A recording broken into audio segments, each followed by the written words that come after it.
जय हिंद फ्रेंड्स, स्वागत है आपका अपना ऑफिशियल यूट्यूब चैनल उत्तम ग्लोबल एजुकेशन में। दोस्तों, आज हम लोग पढ़ने वाले हैं इलाहाबाद की संधि। इससे पहले हम लोगों ने बंगाल के नवाब मीर जाफर और मीर कासिम के बारे में ऑलरेडी पढ़ चुके हैं। अगर आप वो वीडियोस नहीं देखे हैं तो आप हमारे चैनल पे विजिट करके वो वीडियोस आप जरूर देखें, तभी आपको ये जो कहानी चल रहा है, अगर आप कहानी को सीरीज वाइज से देखते नहीं चलिएगा तो आपको समझ में नहीं आएगा। पता चला अभी हम इलाहाबाद की संधि पढ़ा रहे हैं, आपको पता ही नहीं चला कि इलाहाबाद की संधि आखिर हुआ तो कैसे हुआ। तो इसके पीछे वाला वीडियोस आपको देखना जरूरी है, तभी आपको वो चीज समझ में आएगा। लेकिन मैं थोड़ा सा यहाँ पर ब्रीफ में बता दे रहा हूँ। देखो, वो 22 अक्टूबर 1764 ईस्वी को जो है वो बक्सर का युद्ध होता है। कब? 22 अक्टूबर 1764 को जो होता है वो बक्सर का युद्ध होता है। बक्सर का युद्ध होता है। कब होता है? 22 अक्टूबर 1764 का जो है वो बक्सर का युद्ध लड़ा जाता है। किसके किसके बीच में ये युद्ध होता है? ये युद्ध होता है त्रिगुट, एक साइड त्रिगुट बना हुआ रहता है, और वो त्रिगुट किसके किसका रहता है? तो एक साइड में रहेगा कौन? शाह आलम सेकेंड, मुगल बादशाह शाह आलम सेकेंड, साथ ही साथ में शुजाउद्दौला, अवध के नवाब शुजाउद्दौला, और बंगाल के नवाब मीर कासिम। ये तीनों लोग का जो है एक त्रिगुट रहता है। और उधर से जो रहेगा ब्रिटिश की तरफ से ब्रिटिश अधिकारी जो रहेगा वो हेक्टर मुनरो रहेगा। अब इसके साथ में जो है ये तीनों क्या करेगा? युद्ध करेगा। ये तीनों जो है इसके साथ में युद्ध करेगा हेक्टर मुनरो के साथ में। तो ये कौन था? ब्रिटिश अधिकारी था। ये जो है बक्सर का युद्ध में ये तीनों को क्या कर देता है? पराजित कर देता है। कौन? हेक्टर मुनरो जो है से बक्सर के युद्ध में शाह आलम सेकेंड को, शुजाउद्दौला को और मीर कासिम को जो है बाबू उसको क्या करता है? पराजित कर देता है, यानी हरा देता है। जब ये युद्ध में हारता है, अब ब्रिटिशवा की आदत है, गोरखा के आदत है कि जब ये युद्ध हारा तो इसको संधि करने का आदत है। अब इस संधि करेगा क्योंकि इन लोग से हड़पेगा नहीं तो इसको पेट भरेगा नहीं, समझ गए ना? इसको पेट भरेगा नहीं, तो जब संधि करेगा तो ये संधि नहीं करता। हम जब वो पढ़ा रहे थे आपको मीर जाफर मीर कासिम के बारे में, तो वहां पर भी हम आपको बताए थे ये जो है सिर्फ युद्ध करेगा। अब संधि करने के लिए जो है वो बुलाया जाएगा लंदन से। किसको? रॉबर्ट क्लाइव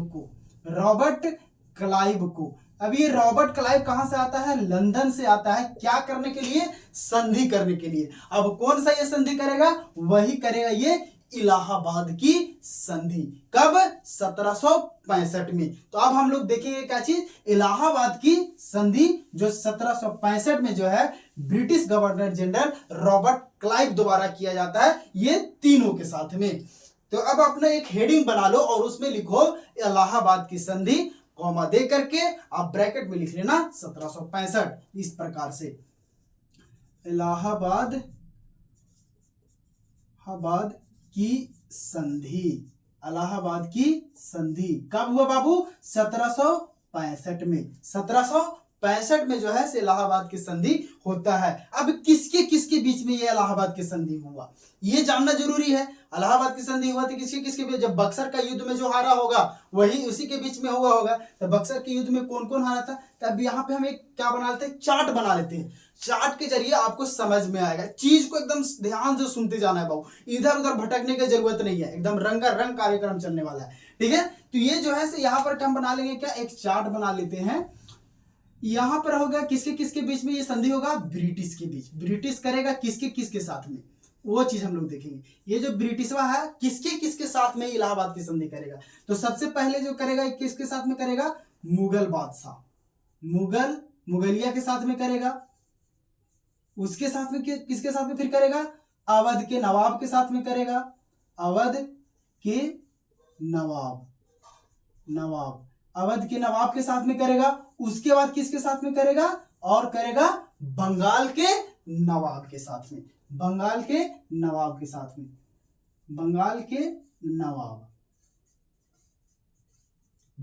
नवाब करेगा। देखो, इस टाइम बंगाल के नवाब जो है बन जाता है नजमुद्दौला।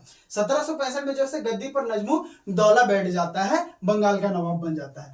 तो ये ब्रिटिश अधिकारी जो ब्रिटिश गवर्नर जनरल है वो कौन आया था लंदन से इलाहाबाद की संधि करने के लिए? तो रॉबर्ट क्लाइव आया था। कौन आया था? Robert Clive.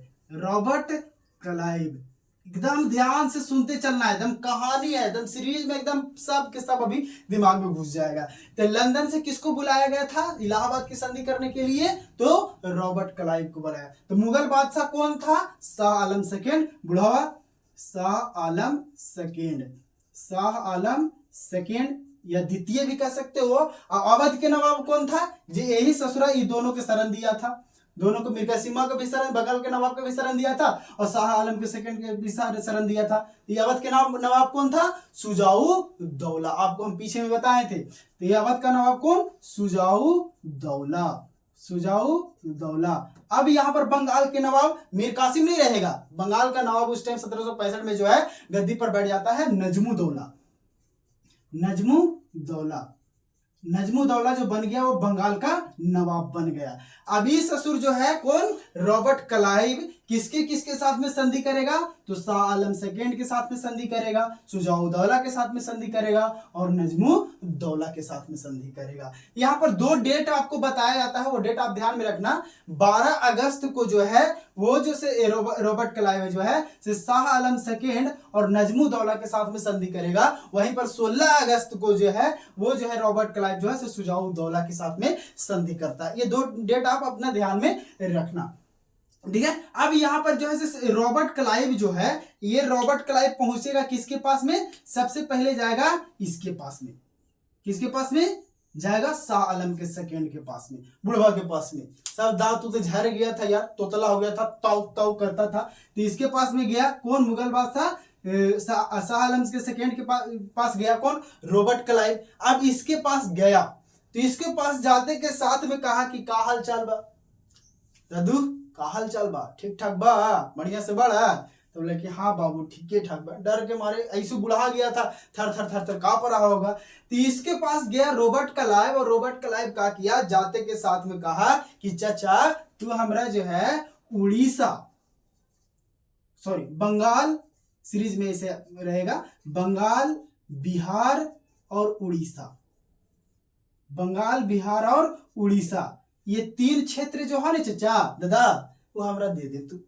तो क्या करता है रॉबर्ट क्लाइव जो है, British governor general Robert Clive जो है शाह आलम सेकेंड से बंगाल, बिहार और उड़ीसा का क्षेत्र अपने हाथों में ले लेता है। बुढ़वा से क्या? शाह आलम सेकेंड से तोतला के ही दे देता। कहते क्या करे भाई, देना तो पड़ेगा, इसको पास कोई ऑप्शन ही नहीं है, देना ही पड़ेगा। इसके साथ साथ में बाबू इसको से दीवानी अधिकार भी ले लेता है, दीवानी अधिकार भी ले लेता है। अब दीवानी का हुआ रे भैया, आगे हम लोग पढ़ेंगे द्वैध शासन, समझ गए? आगे हम लोग द्वैध शासन पढ़ने वाले हैं, उसी में एक आएगा दीवानी अधिकार और एक सूबेदारी अधिकार। तो दीवानी का मतलब क्या? आर्थिक लाभ जो हो गया आर्थिक। सूबेदारी का मतलब क्या होगा? जैसे में हवलदार हो गया, पहरेदार हो गया, समझ गए ना? तो ये सब कहा पहरेदार, हवलदार, सूबेदार, दार यानी आ रहा है, यानी कि वो प्रशासन के काम कर रहा है। अब यहाँ पे दीवानी, अब दीवाना कौन होता है भाई? दीवाना कौन होता है? जिसके पास पैसा होता है। अब आजकल के लेकिन का है कैसे दीवाना कैसे बन रहा है? अब दीवाना वही नहीं बनेगा भाई जिसके पास पैसा रहेगा, पैकेट में पैसा रहेगा तब ना R15 लेकर के घूमेगा, उड़ाएगा और लहरिया कट मारेगा। तो ये दीवानी अधिकार जो है वो किसके पास आ गया? ब्रिटिश के पास आ गया, शाह आलम सेकेंड। और वो भी लिया ससुर तक लिखित रूप से ले लिया। कौन? लिखित रूप से जो है वो दीवानी का अधिकार जो है मुगल बादशाह से रॉबर्ट क्लाइव ले लेता है। और यहाँ पर जो है से एक ऐलान भी करता है, एक घोषणा भी करता है कि हम जो है से रॉबर्ट क्लाइव घोषणा करता है कि हम मुगल बादशाह शाह आलम सेकेंड को प्रतिवर्ष 26 लाख रुपया देंगे। प्रतिवर्ष कितना देने के बाद किया? 26 लाख रुपया प्रति वर्ष। अब प्रतिवर्ष अभी ससुर का घरे से अपन पैसा देगा, ही रॉबर्ट क्लाइव का अपन घरे से पैसा देगा, अपना ससुर के घर से पैसा देगा। मारेगी बीबी झाड़ू से, बोले कि यही ला सब लूट ले हन, जब ओकरे देवी लाला तो तुम लूट ले ना लूटते उड़ला। अच्छा तो ये जो है 26 लाख रुपया कहां से देगा? वो वसूलेगा किसको से? तो बंगाल के नवाब नजमू दौला से। अब नजमू दौला से जो है वसूली करके वसूली करके जो है से 26 लाख रुपया प्रति वर्ष जो है से इसको देगा, किसको, शाह आलम सेकेंड को। तो ये हुआ क्या चीज, शाह आलम सेकेंड से ये इतना चीज ये प्राप्त किया और साथ साथ में देने का भी वादा किया। अब जाता है अवध के नवाब शुजाउद्दौला के पास। शुजाउद्दौला के पास जाएगा तो इसके साथ में क्या करेगा, इसके साथ में अब संधि करेगा भाई। अब शुजाउद्दौला के पास गया, इसके साथ में संधि करेगा। तो पहले अब ये जो है से ये ससुरा जो है शुजाउद्दौला जो है से क्या किया था, शाह आलम सेकेंड को शरण दिया और नजमुद्दौला मीर कासिम को शरण दिया। यानी कि मेन जो हो गया शरण देने वाला तो यही था, यानी युद्ध का जो स्ट्रेटेजी तैयार किया था मेन तो यही होगा ना भाई, काहे कि शरण यही सबको दे रहा है। तो इसके पास गया और बोला कि शुजाउद्दौला बहुत युद्ध करके मन करा तोरा ना बाबू, तू कान खोल करके सुन और हमारा 56 लाख रुपए ढक्कर काची युद्ध क्षतिपूर्ति जो है इससे 56 लाख रुपया लिया गया। युद्ध क्षतिपूर्ति कितना लिया, 56 लाख रुपया। किससे, तो शुजाउद्दौला से। युद्ध क्षतिपूर्ति जो है वो कितना लिया गया शुजाउद्दौला से, 56 लाख रुपया लिया गया। कि तू बहुत सबके शरण दे रही, बुढ़ाओ के भी शरण तू ही दिया था, शाह आलम सेकेंड के और साथ साथ में मीर कासिमों का शरण तू ही दिया था। तब तुमको से हम लेंगे क्या चीज, 56 लाख रुपया। और साथ ही साथ में क्या किया, इलाहाबाद और काड़ा का क्षेत्र भी ये ले लेता है। इलाहाबाद और काड़ा का क्षेत्र जो है ये ले लेता है। अब ये क्षेत्र लेता है तो ये अपने पास नहीं रखता है, रॉबर्ट क्लाइव जो है ये क्षेत्र लेता है, ब्रिटिश जो है इलाहाबाद और काड़ा का जो क्षेत्र लेता है वो दे देता है किसको, इसको दे देता है, किसको, मुगल बादशाह शाह आलम सेकेंड को। मुगल बादशाह शाह आलम सेकेंड को जो है ये क्या करता है, दे देता है इलाहाबाद और काड़ा का क्षेत्र, ये दोनों क्षेत्र। तो इससे क्या क्या किया, 26 लाख रुपया किस तौर पर लिया, युद्ध क्षतिपूर्ति के तौर पर लिया। और साथ साथ में इलाहाबाद और काड़ा का क्षेत्र भी लिया और वो क्षेत्र जो है किसको दे दिया, मुगल बादशाह शाह आलम सेकेंड को। अब जो है से रॉबर्ट क्लाइव पहुंचेगा किसके पास, नजमुद्दौला के पास। बेचारा नया चेहरा बना था, कौन, नवाब, कौन, नजमुद्दौला। और इसको से क्या किया, जाते के साथ में ठोक दिया 26 लाख, निकाल तो 26 लाख। 26 लाख रुपया जो है इसको से लेगा प्रति वर्ष, कौन, ब्रिटिश। रॉबर्ट क्लाइव जो है से 26 लाख रुपया इससे लेगा प्रति वर्ष। और ये 26 लाख रुपया किसको दे देगा, दे देगा एक बुढ़वा के, इसको, शाह आलम सेकेंड को। यहाँ पर कहा गया कि 26 लाख रुपया वक्त से लेगा बंगाल के नवाब से, ये अपन ससुर के घर से नहीं दे रहा है, नहीं तो बीबी लतियाएगी फिर इसको, समझ गया ना। तो ये 26 लाख रुपया प्रति वर्ष लिया किससे, बंगाल के नवाब नजमुद्दौला से, British governor general Robert Clive. साथ ही साथ में जो है इसको से भी क्या किया कि ये दीवानी का अधिकार अपने हाथों में ले लिया। दीवानी का अधिकार जो है इसमें भी अपने हाथों में ले लिया और सूबेदारी अधिकार इसको थोप दिया।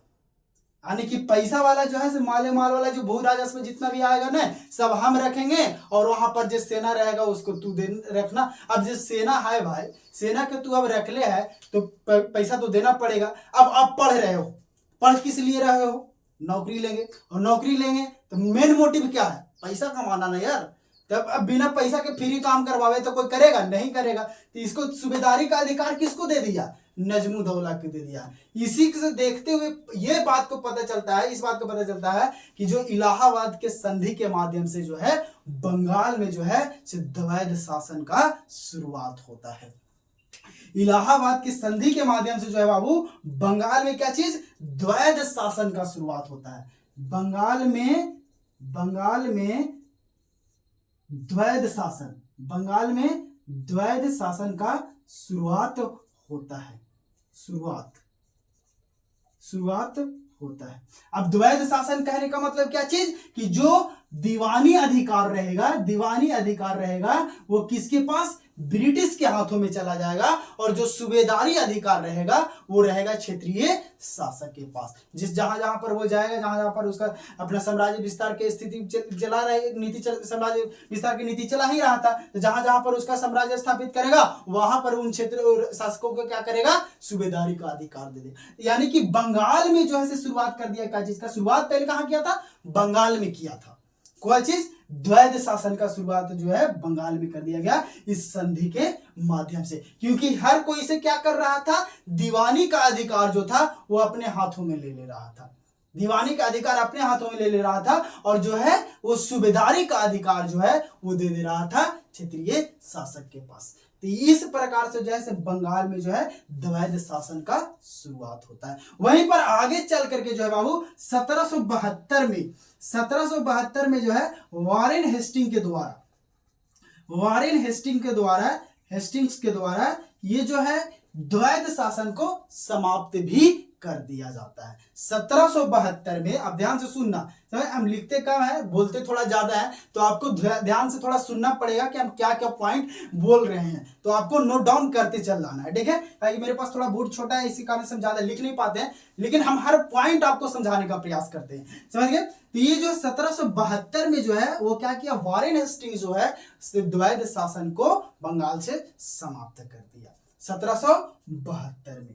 तो ये हमारा क्या था, इलाहाबाद की संधि। इलाहाबाद का संधि जो आपको हम सारा का सारा पॉइंट आपको यहां से आपको बताने का प्रयास किए, और इसी के साथ में जो है से हमारा जो है वो बंगाल विजय खत्म होता है, द एंड होता है, समाप्त होता है। और नेक्स्ट जो है हम लोग पढ़ेंगे क्या चीज, ब्रिटिश का मैसूर विजय। आपको पूरा का पूरा मैंने डिटेल से पढ़ाया है बंगाल विजय के बारे में, शुरू से अंत तक 4 से 5 वीडियोस होगा आपको, आप टोटल का टोटल वो वीडियोस देख लीजिएगा। 4-5 भी वीडियो नहीं होगा, 3 से 4 वीडियो होगा आपका, समझ गए। तो इलाहाबाद की संधि तक जो है से आपका पूरा का पूरा डिटेल में एक से एक हम लोग स्पेशल जो है बक्सर का युद्ध मैंने थोड़ा सा ब्रीफ में बताया था, लेकिन बक्सर के युद्ध पर जो है हम लोग एक स्पेशल क्लास करेंगे। साथ ही साथ में पलासी के युद्ध पे जो है हम लोग स्पेशल क्लास करेंगे। तो ये जो हमारा रहा ब्रिटिश का बंगाल विजय, ये पूरा का पूरा रहा था जो हम लोग पूरा शुरू से अंत तक पढ़ चुके हैं। तो ये तब तक के लिए फिर यहां से हम लोग नेक्स्ट क्लास में फिर देखेंगे क्या, ब्रिटिश का मैसूर विजय। तब तक के लिए जय हिंद, जय भारत। और दोस्तों आपसे एक रिक्वेस्ट है, अगर चैनल पर नए हैं तो चैनल को लाइक जरूर कीजिएगा, शेयर जरूर कीजिएगा और सब्सक्राइब जरूर कर लीजिएगा। फिर मिलते हैं नेक्स्ट क्लास में मैसूर विजय के साथ।